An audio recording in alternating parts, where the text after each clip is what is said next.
Santa Clara to Fairfield, and even in the Central Valley cities of Fresno and Stockton.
Here are your news updates for today.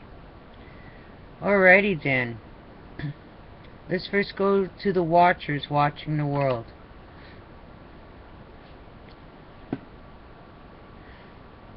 Earth entering a stream of debris from Halley's Comet. Etna Aquilid, if I'm saying it right, meteor shower. Etna Aquilid meteor shower.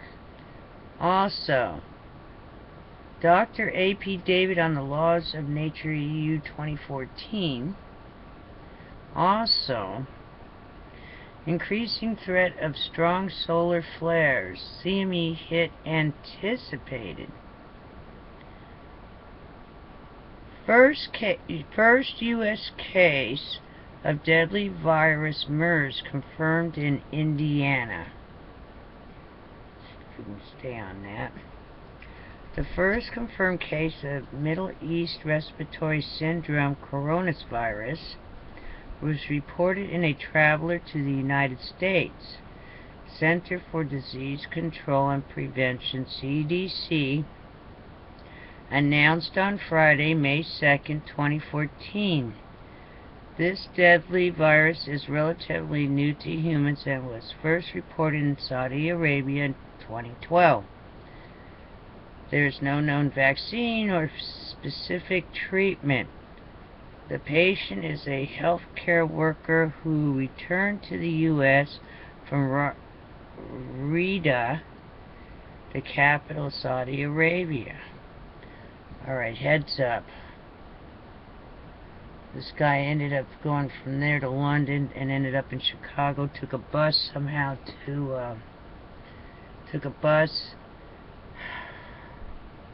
Illinois. No, took a bus from Illinois to Indiana. So heads up. Then we see the show, maybe even better. Oh, I don't know what that is. Something's coming through. My goodness. Picking up weird signals there.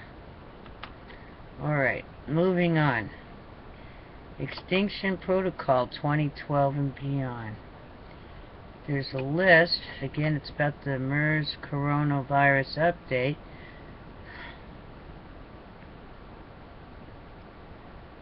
One in the EU.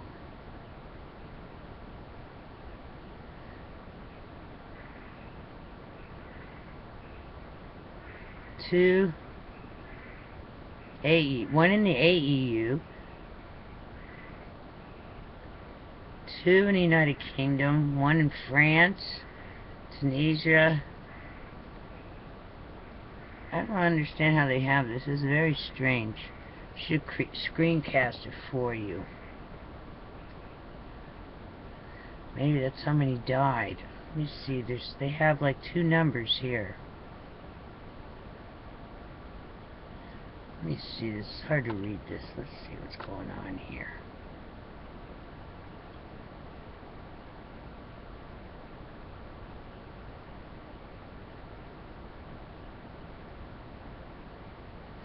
Last month, Saudi officials noted a spike in new cases.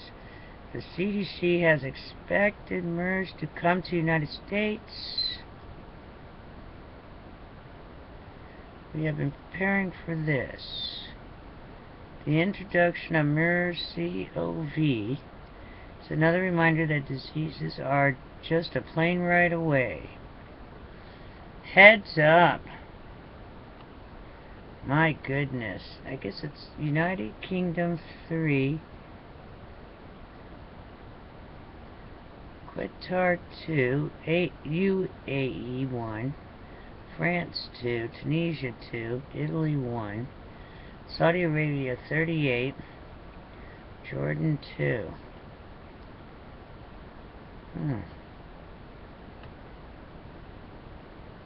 Bet you that's how many died. So, United Kingdom there's 3, 2 died. Qatar there's 2, 0 died. AEU 1 and 1 died. Saudi Arabia, there were 38 cases, 24 died. Tunisia, 2, 0 died. Italy, 1, 0 died. Jordan, 2, 2 died. Yeah, that's the deaths. Alright, we figured that out. We're going live, so I'm not going back and editing this. Okay, moving on. So just be aware. I'm going to be playing JRLIBERTY and they'll talk about it on there. I'll attach it after the report. So stay tuned. Alright. Moving on, submarine volcano reportedly erupts near Mariana Islands. Again, since I believe this was yesterday, USGS says Mount St. Helens magma repressurizing. Alright, moving on. What else do we have here? Alrighty, E&E News, Energy News. U.S. Canada. Nothing new on Fukushima. Okay, U.S. Canada. Government expert intestinal hemorrhaging found in owls on Pacific coast during mortality event. in very poor condition upon arrival in Vancouver from Arctic, badly emaciated in weakened state. Also today, marine mystery in California, toxic outbreak threatening marine life, birds falling from sky, sea lions convulsing, worst they've ever seen, toxins hit record level, almost 1,000% above government limit. Heart lesions, severe shrinking in part of brain, nervous system failure. Now, late yesterday, I believe, I didn't report on this. Yeah, I didn't report on this one. Officials grossly disturbed, disintegrated, destroyed bags found above nuclear materials inside WIP. Anomaly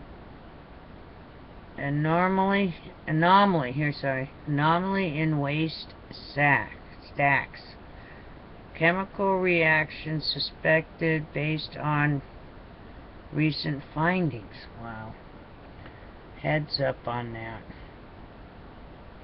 It's terrible. Alrighty then. It is 2 days down just about of the weekend. Hang in there.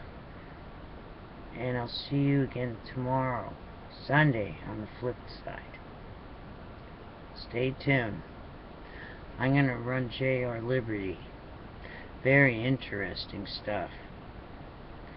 And be safe and be prepared for anything. Alrighty then. Good morning, ladies and gentlemen. This is J.R. Moore coming to you live from deep in the mountains of the Missouri Ozarks on Friday, the 2nd day of May, year of our Lord 2014. Welcome to the John Moore Show. Some interesting articles at my friend Paul Martin's website, revolutionradio.org, including the current X-22 report. Had a great meetup last night.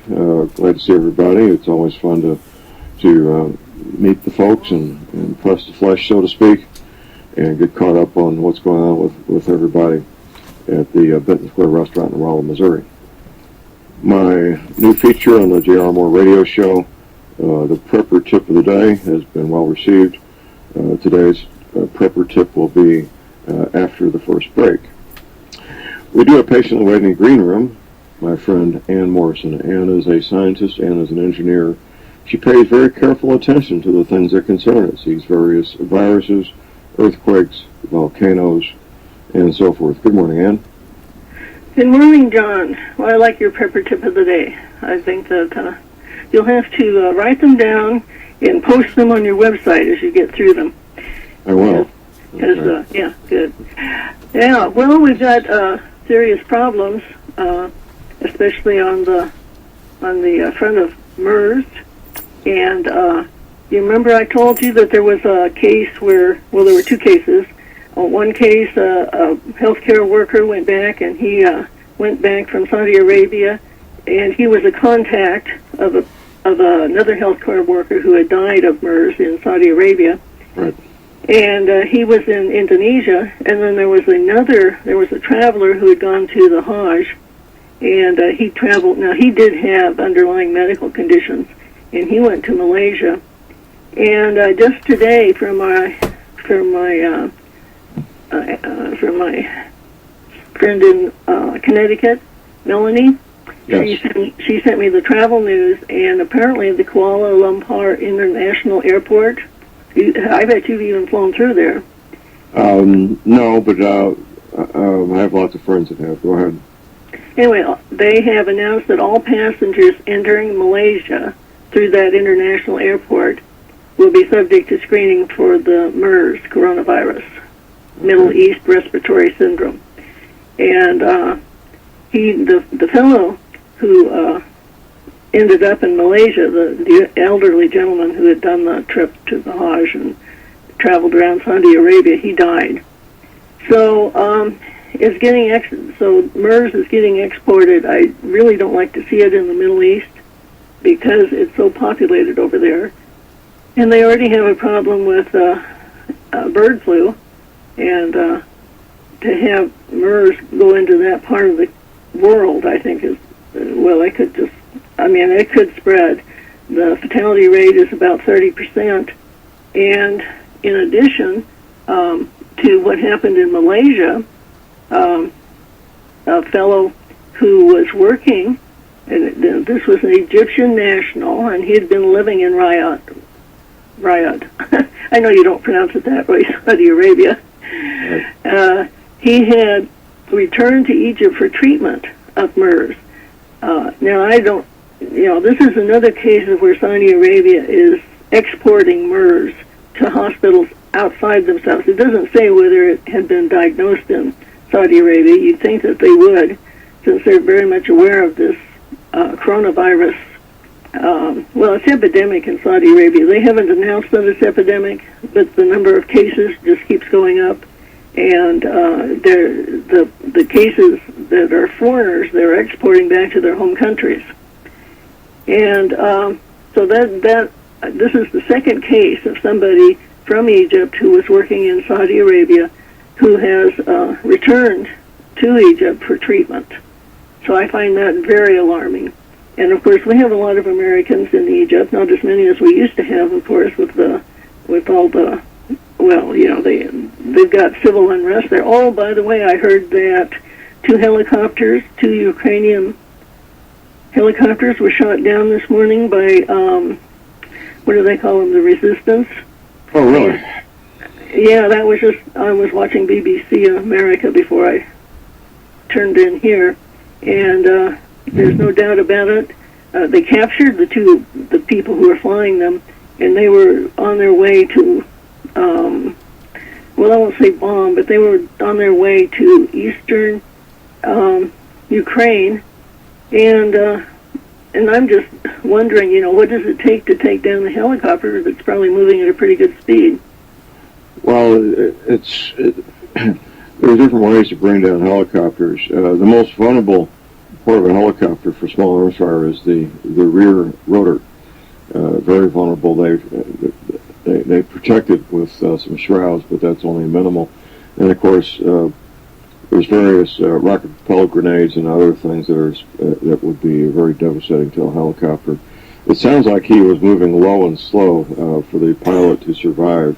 If a helicopter falls very far, very fast, it's going to kill everybody on board. So it must have been pretty close to the ground and not moving very fast. Apparently they're fighting over a city in northeastern Ukraine, and the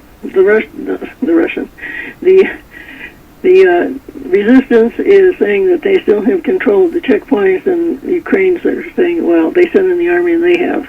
So it sounds to me like civil war has started, doesn't it to you, John? Well, these are clearly acts of war, and I'm sorry to see that happen. Once it gets to the point of aircraft being shot down, it could spin wildly out of control very, very quickly. I'll be talking to Tim Spencer before noon, and I know he pays very careful attention to that.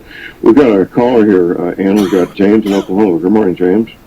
Hi, James. Yes, good morning. My sister had, I think it was MERS, though it was Legionnaire disease.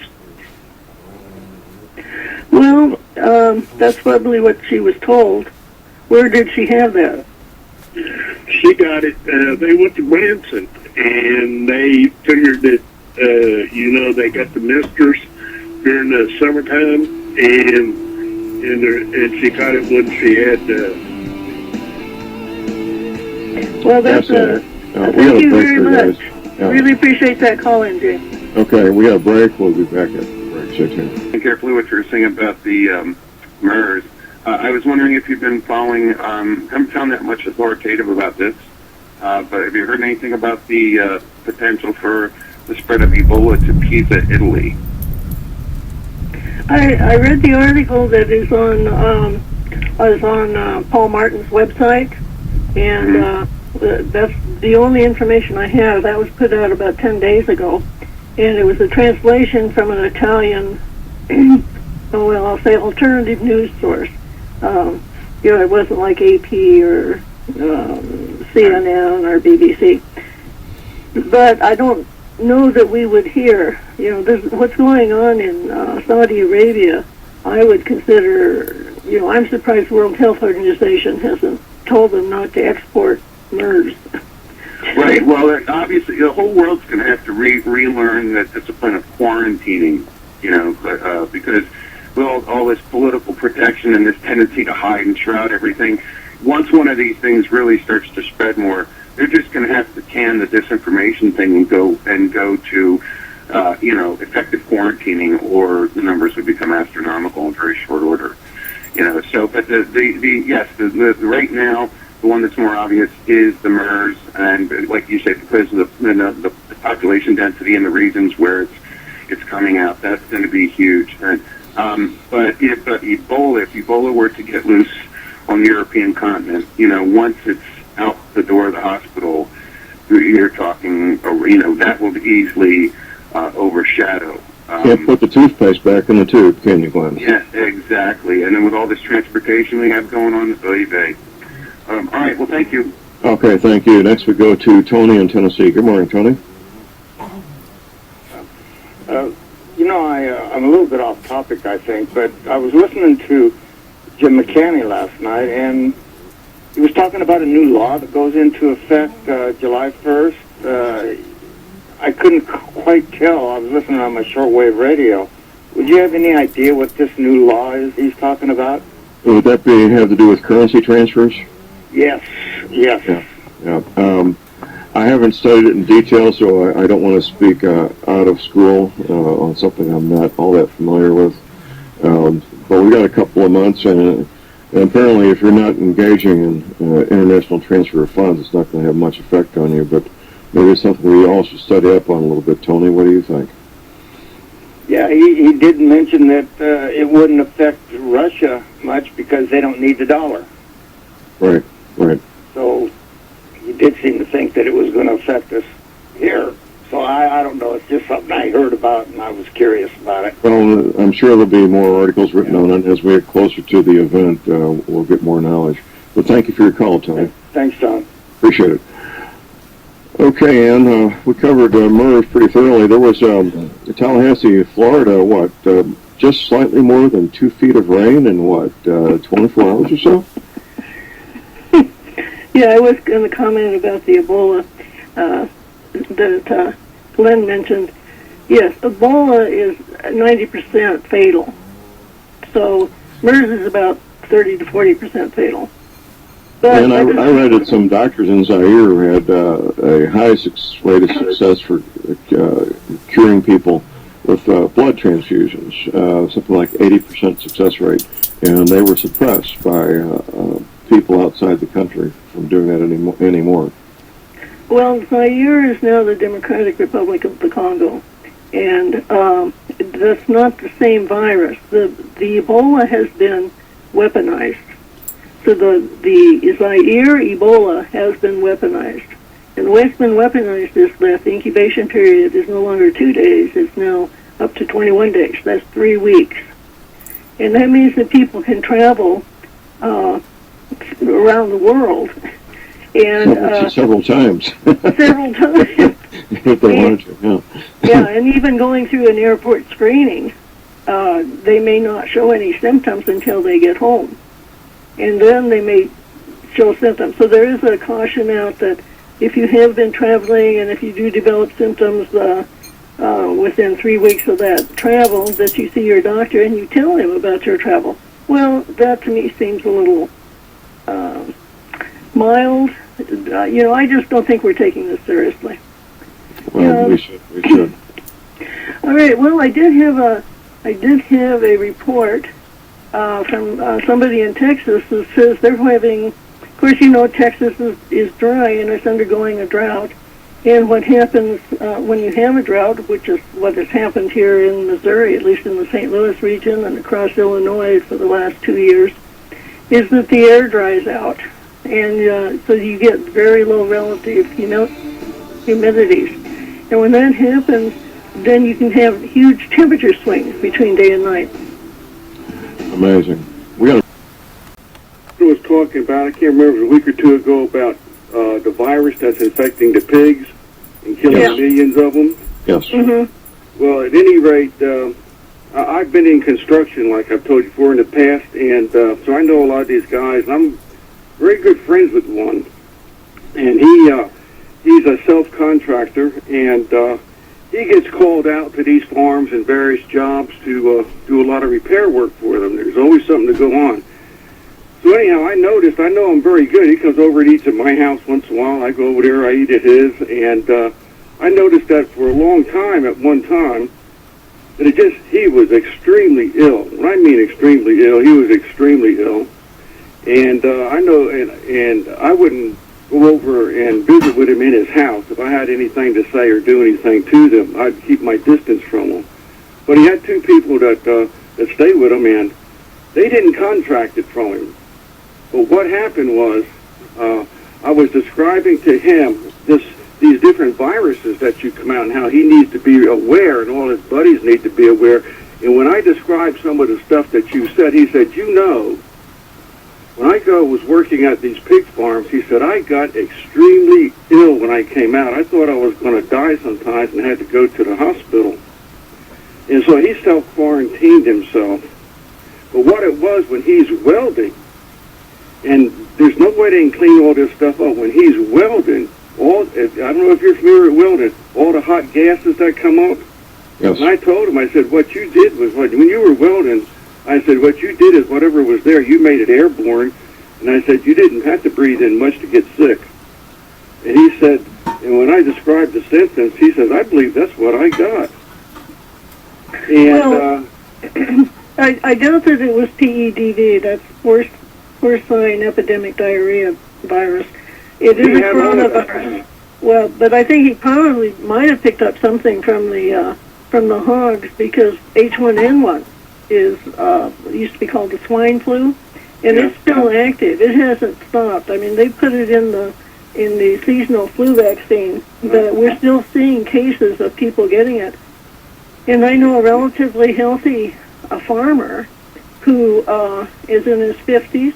He hadn't had the flu for, he said, 30 years, and now he is very, very sick. And I would attribute that to the H1N1. But you're right. You know, once it gets airborne and you get it in your lungs, you're going to have to get it out of you're going to have to get well. If you know these guys, they tough everything out, and he toughed it out for the very longest time. And I didn't know what was wrong with him. And I told him, I said, you just don't know how lucky you were. And now he's more careful, and he's passed the word on to all his buddies about this. And I just wanted to call and just tell you guys that. Appreciate that. Thanks for the call, Mike. Well, Ann. Yeah. Well, I can go on and on about different viruses that are occurring, but let's do look at the weather. I'm looking right now at the jet stream, the northern jet stream, and that's published every day. All you have to do is look for it. And we have a very, very serious situation. Now, they said that the storm that came through that dumped so much rain on the southeast, and we even got 1.5 inches here at St. Louis in Missouri, which is a lot of rain for us. And they said that they used to say, or they in the beginning they said, well, it's because we got a blocking high in Canada. Right. Well, they finally decided that just didn't work. I mean, a low can pass from west to east underneath a high just to the north. I mean, that's, this just didn't make much sense to me. But now they're saying that what happened was that there was a ground level low, which was very low. By the way, I measured it here in St. Louis, and it got down to a Category 1 hurricane strength, and that was at 29.1 inches of mercury. So that was very, very low. And but they're saying that it's linked to a mid-level low, so it became a stacked low, and I think we've talked about those before. A low-level, ground-level low, it will move with the currents of the wind. But once you stack it in the atmosphere, then you've got a larger column of air, and of course it's going up. If it's low, the air is going up, and so it's harder to move that stacked low than it is a single low. So they say that's what's happened, and it's slowly migrating into Canada. and we should be warming up into the 80s next week. However, today, when I look at the jet stream, they haven't informed us yet of this, but you're not going to believe this, John. What's that? There is a jet stream level low, so we're talking 30,000 feet, and the winds they're circling right off the coast of Oregon and Washington. I mean, they're circling at 30,000 feet. So that means that you've got winds that are going from west to east, and you've got winds that are going from east to west, all in the jet stream. That's not supposed to happen. Absolutely, it's not supposed to happen. That's why. In fact, it may not be a stretch to say that can't happen. Well, there's two of them in a row, and I looked at the North Pacific Ocean patterns, what they call the surface analysis, and they do show two storms, and they're low, and they are. What do I mean? They're low. They have low pressures with them, and they are traveling into the northwest coast of the United States. In other words, they're inside the Gulf of Alaska, and they're not that far north. I mean, they're coming in right at the border between Canada and the United States. So this is, I mean, you're right, John, you cannot have a circulating low-pressure area at the jet stream level. You just can't do it. But I can see it here on the map. I mean, this is generated, I don't know if it's generated by computer, but it's certainly generated by meteorologists. It's amazing. And I'll say it hasn't been reported to us by the way, we have a new administrator of NOAA, and she has been visiting with Alaska government, the governor of Alaska, and he had a chance to say, we're worried about this, and we'd like more radiation testing. Oh, and there was a science fair project, a senior in a Canadian high school, and she measured radiation levels in different foods, and then she also compared them with radiation levels that were found before the Fukushima disaster. Now, it wasn't a scientific study. Let me put out a disclaimer there, and there were a lot of flaws to her study, but she did report on it, and she's going to the Nationals. And what she found was that especially the seaweed is high in radiation, and she's worried because people eat seaweed and everything almost. Of course. Amazing. We got a break. We got a caller on hold. We'll be right back. Morning. Does Ann have any more info on the volcano in Idaho she called in about last week, I think it was? Yes, I do. There is increasing harmonic earthquake activity along the Cascades. In the most recent one I have is at Mount St. Helens. Now you remember that Mount St. Helens blew. What was that? In 1980? 1980. Yeah.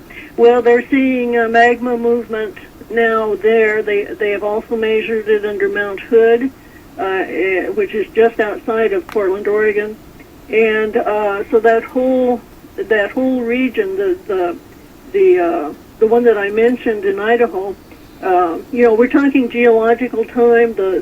They did say that they were measuring an imminent explosion or eruption, but imminent to geologists is not the same as imminent to any other field.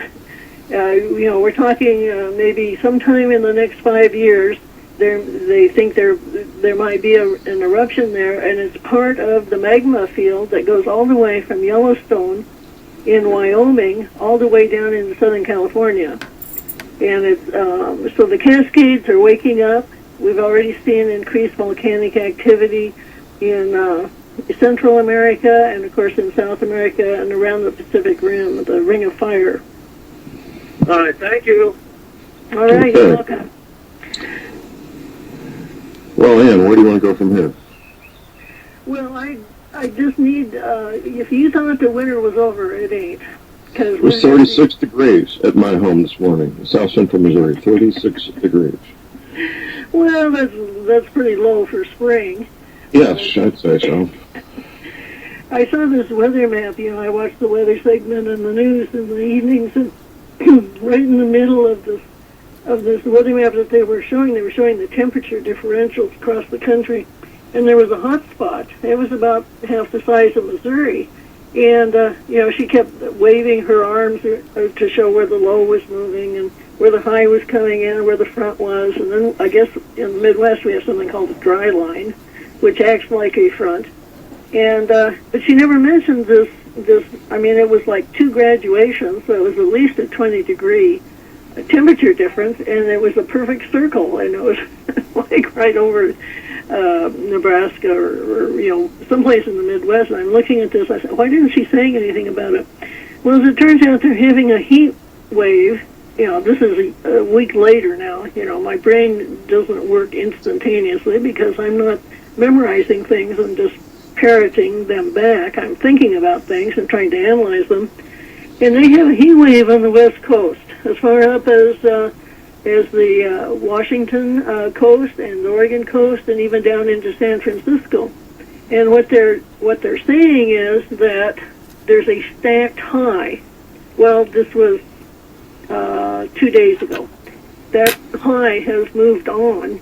If it is a stacked high, then it's not going to move on very fast. But you have to remember that when you have a high pressure area, the air is falling down, and the further it falls, the warmer it gets. In a low pressure system like a tornado or a hurricane, the air rises. But in a high pressure system, the air falls. And so this was probably a stacked high that was positioned over the west coast of the United States, the northwest coast of the United States, and it was raising temperatures into the record highs. And I got to thinking about that, and we've had this high pressure systems. We've had these systems off the coast of the United States, off the west coast of the United States, and that's been what they've called a high that's been sending record-breaking temperatures up into Alaska.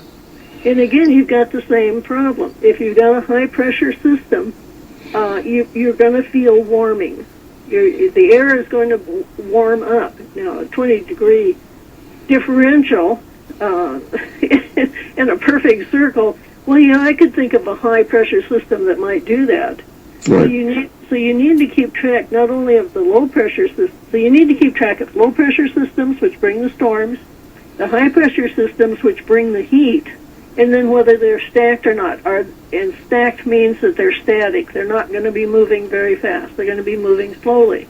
As far as the amount of rain that falls, remember that ocean levels are rising. That means that the surface of the ocean is getting bigger.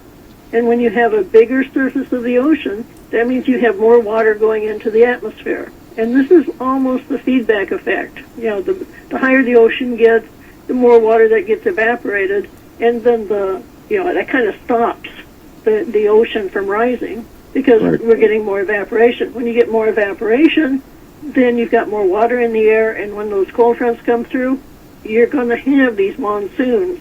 They were talking a tremendous rainfall there in Florida, I believe it was. Yeah, more than 2 feet of rain. Yeah, in a very short time. And, this was predicted back in 2000. This is in the Clinton and the Bush administration, and now even the current administration, they said there is no global climate change. Okay, so why would they do that? Because the money has to move. In other words, the people that own property that are wealthy have to move their centers. They have to move their families. They have to move their businesses. They know it's coming. Right. And I remember a statement that was made by the mayor of New York, and he says, well, Staten Island is, we've got housing prices that are going down, and so what we'll do is we'll settle the poor people in there, the people that were displaced by Hurricane Sandy. Right. And that's the mentality of the people in power, is let the money get out, let's take care of the money first, and we'll move wealthy have to move their centers. I mean, they have to move their families. They have to move their businesses. They know it's coming. Right. And I remember a statement that was made by the mayor of New York, and he says, well, Staten Island is, we've got housing prices that are going down, and so what we'll do is we'll settle the poor people in there, the people that were displaced by Hurricane Sandy. Right. And that's, that's the mentality of the people in power, is let the money get out, let's take care of the money first, and we'll move in the poor people, and then when they get wiped out, too bad. This coastal real estate on the east. No global climate change. Okay, so why would they do that? Because the money has to move. In other words, the people that own property that are wealthy have to move their centers. I mean, they have to move their families. They have to move their businesses. They know it's coming. Right. And I remember a statement that was made by the mayor of New York, and he says, well, Staten Island is, we've got housing prices that are going down, and so what we'll do is we'll settle the poor people in there, the people that were displaced by Hurricane Sandy. Right. And that's, that's the mentality of the people in power, is let the money get out, let's take care of the money first, and we'll move in the poor people, and then when they get wiped out, too bad. This coastal real estate on the east coast of the United States, from Florida to Maine, is some of the most expensive real estate on the planet, isn't it? And oh yeah, and they have to. They are. If you look at the real estate, I don't have.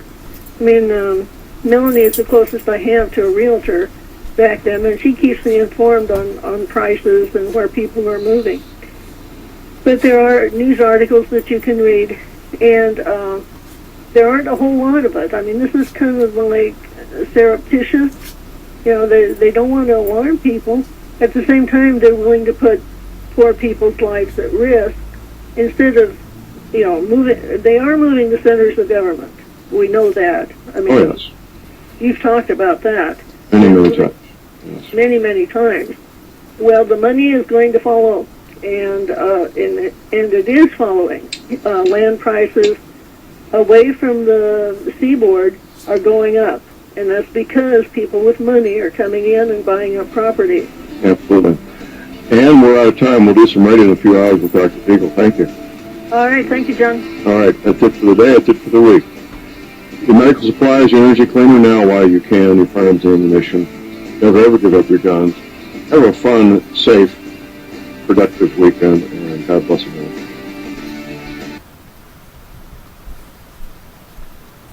Good morning, ladies and gentlemen. This is J.R. Moore coming to you live from deep in the mountains of the Missouri Ozarks. On Thursday, rifles and optics.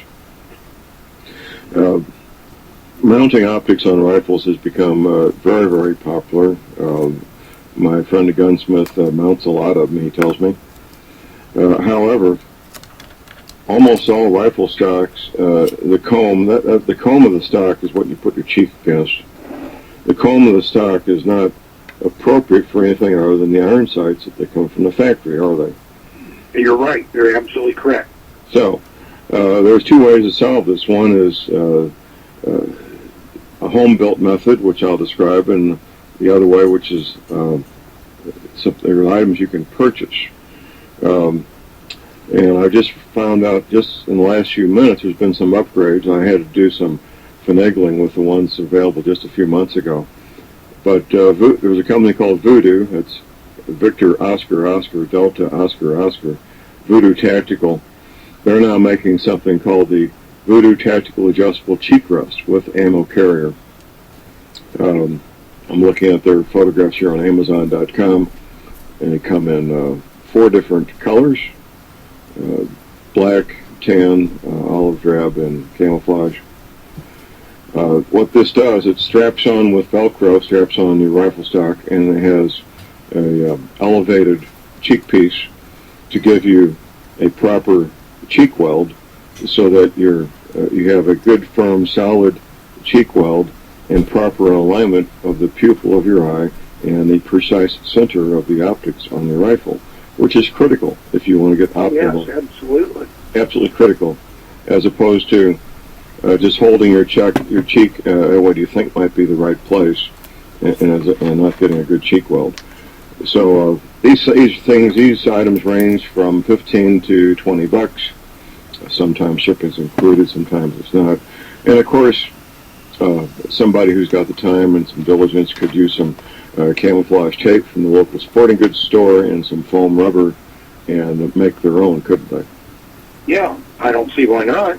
No reason why not. So it's your choice, but it is critical. It is not optional. It is absolutely critical to get a good cheek weld when you're using either on sights or optics in order to get consistent, and that's a critical word here. Highlight that in quotes. Consistent. I agree. Consistency in your discharging and accuracy of your firearm. Let's move on from there, Tim. Prepper tip will be after the first break. We do a patient discount, and go ahead and proceed with your order to get the highest quality hybrid holsters or single point swivel holsters, handmade one at a time by Amish craftsmen, which is kind of ironic since they tend to be pacifists and not own firearms. But they are excellent craftsmen, and you'll appreciate the quality of the material and the quality of the workmanship both. I know I certainly do. At cover6gear.com, there's a link on our website at thelibertyman.com. All right, here's a prepper tip of the day. It is springtime. Most people listening to me, they have various two-cycle implements around the farm, around the ranch, chainsaws, which can be anywhere from $100 to $900. Line trimmers, also called weed eaters, which can be anywhere from $100 to $200 to $300 or $400. Leaf blowers, which can be also anywhere from $100 or so dollars up to $400 or $500 for the big commercial backpack models. These two-cycle engines use a gasoline to oil mixture, and most of you listening to me have two or more little red cans marked 16 to 1, 32 to 1, 50 to 1. You pick up the wrong little red can and put it in your $800 chainsaw, you've just ruined, absolutely ruined an $800 chainsaw. Same thing applies to the weed whacker, the leaf blower, and so forth. Here's a solution. This is what the Forest Service does, because they have had this problem for decades also. Amazon makes a product called Saber Professional. It is one mix for everything, 100 to 1, and it will make all your two-cycle implements run perfectly. Smokeless formula, and you can eliminate all those other cans and just have one little red can with the right mixture for everything. Saber Professional, available as an Intel product at my website, thelibertyman.com. So that's a prepper tip of the day. I've had fun. My goodness, I'm right in the middle of a thunderstorm. I figured I'd let you hear